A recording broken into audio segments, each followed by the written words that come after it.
반갑습니다.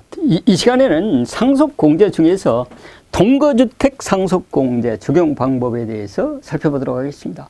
동거주택 공제는 이 인적공제 중에서 배우자 공제가 30억까지 되지만 동거주택 상속공제는 최대 6억까지 공제를 받을 수 있는 그런 조세 지원 제도이기 때문에 이 부분의 혜택이 받을 수 있으면 이 부분도 상속세를 절감시킬 수 있는 아주 좋은 방법이 되겠습니다. 그렇지만 이 부분 동거주택 상속공제를 받으려면 굉장히 여러 가지 요건들이 어려운 요건들이 있기 때문에 그 요건들이 무엇이고 동거주택 공제를 받으려면 어떻게 해야 되는지 살펴보도록 하겠습니다. 동거주택 상속공제 요건은 세 가지가 있는데요.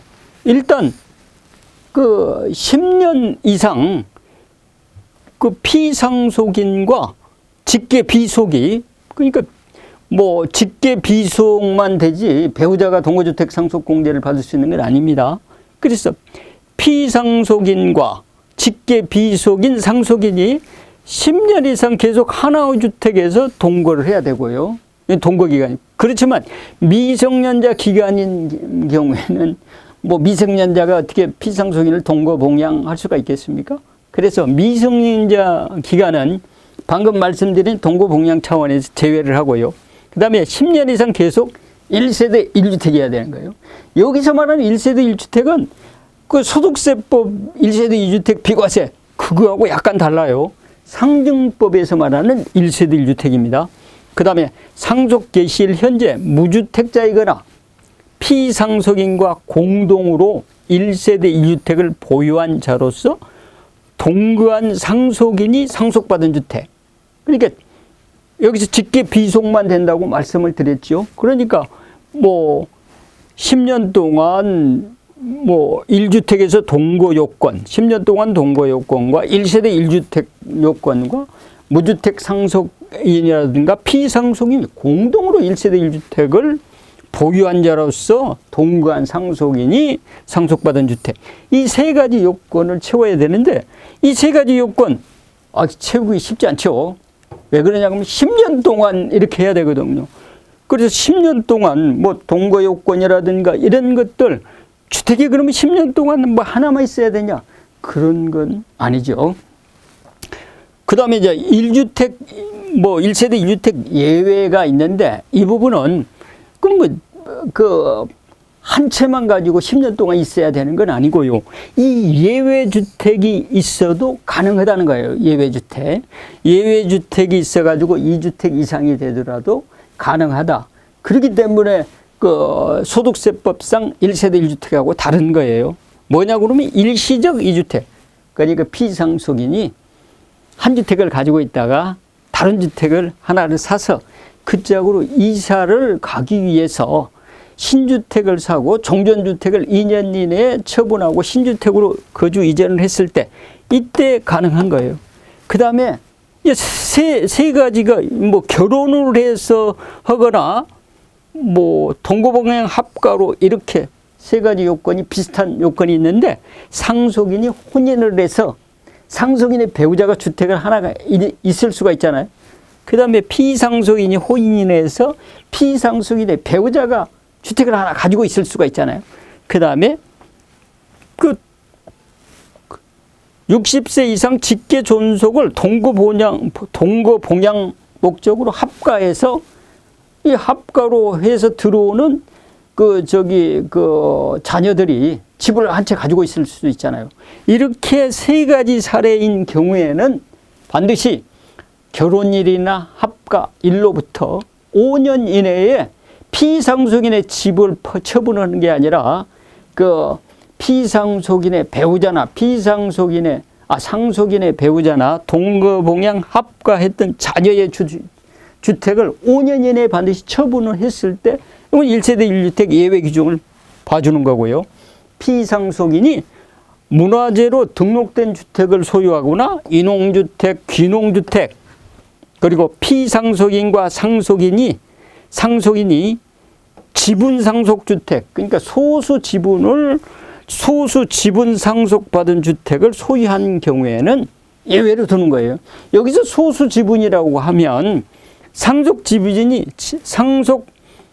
그 지분이 가장 크다.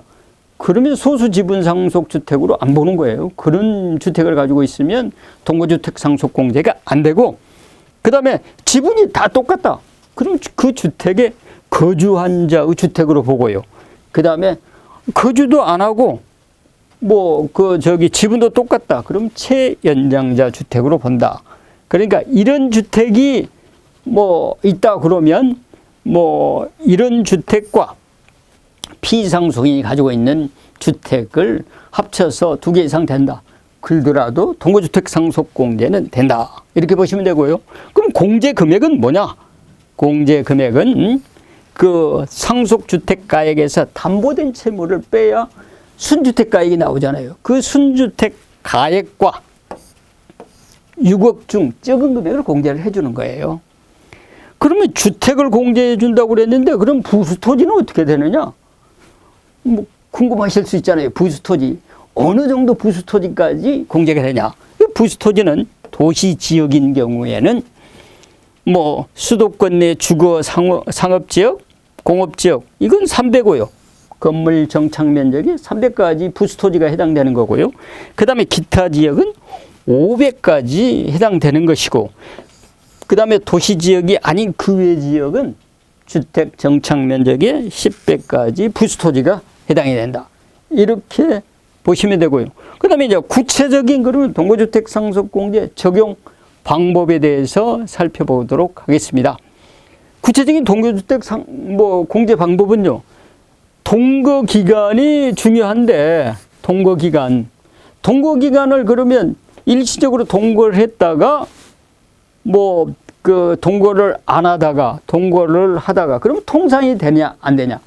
통산이 되는 것은 그러니까 같이 살다가 징집을 하거나 군대를 가거나 취약을 하거나 근무상 형편이라든가 1년 이상 치료 요양 목적으로 동거를 안 했을 때는 동거기간으로 포함은 안 시켜주지만 이런 기간이 끝나고 다시 동거를 했다.